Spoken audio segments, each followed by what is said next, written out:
They missed their free throws. Great free throw shooting team. Jefferson, the jumper goes. And now Nygaard gets the timeout that she wanted before that possession. And Jefferson with what felt like a dagger, putting Minnesota up 84-77 with 35 seconds to go. We have seen crazy things happen in a short amount of time, Charlie. What do the Mercury have to do coming out of this timeout? Well, they want to score quick. And if I'm the Lynx, I stay in my zone because I want to take time off the clock.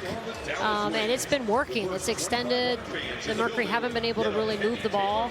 And they did get that 1-3 in the corner with Shea Petty. But, you know, if you're going to come out and get extended, they're going to just take it to the rim right away, probably off a high on ball. It is the first 3-possession lead for Minnesota all night, and it could not come at a better time, rather, for the Lynx, who are trying to stay in this playoff chase and match what the Liberty did earlier today against the Wings with that 14th win on the season. Minnesota sitting at 13-20 and trying to make the playoffs for a 12th straight time. It's been a 19-9 run since Phoenix had a 5-point lead in this quarter, 68-63. And the person who has fueled that run for Minnesota, that would be one Ariel Powers. 10 huge points for her in this fourth quarter. She only has 14 tonight. Diamond DeShields is able to induce a foul call. And if you're the Lynx, that's the one thing you don't want to do, because you don't want to foul. You don't want to stop the clock. The clock stops, but it will be ball out of bounds on the side for Lynn Reeve and company.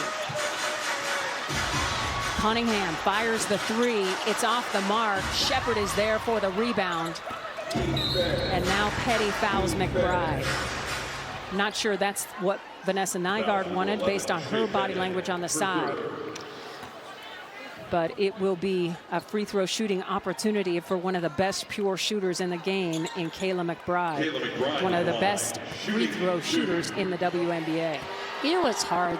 The Mercury have a playbook, and they have back screens and things to get shooters open, but they keep adding players, and they keep changing lineups. And I'm sure Vanessa Nygaard is just kind of, you know, can't use her playbook because she just really doesn't have a team that knows all the positions. Because I've seen a lot of their side out of bounds, and they're not really running them right now. And I think that's why.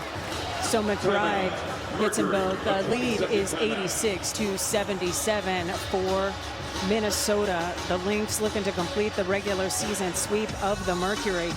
And this is a proud Minnesota franchise with 4 WNBA championships, as you mentioned, Charlie, in 2011, 2013, 2015, and 2017. And remember, Sweet Sill was around for those final 2 in 15 and 17. And I was listening to a podcast earlier this week where Sylvia Fowles talked about not possibly playing before the 2015 season.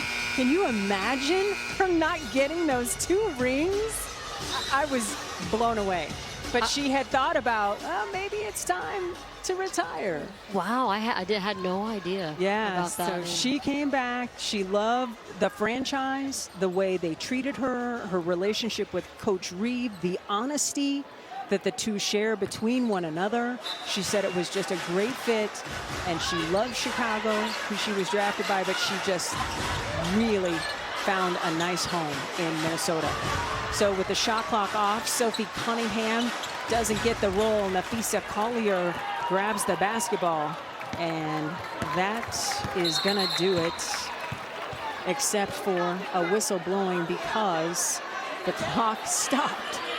We are frozen in time here with 10.2 seconds to go in this one, as crew chief Amy Bonner steps over to the folks at the scoreboard to say, hey, can we just press go? Because folks want to grab a bite to eat and celebrate the fact that the playoff push is still alive and well for Minnesota.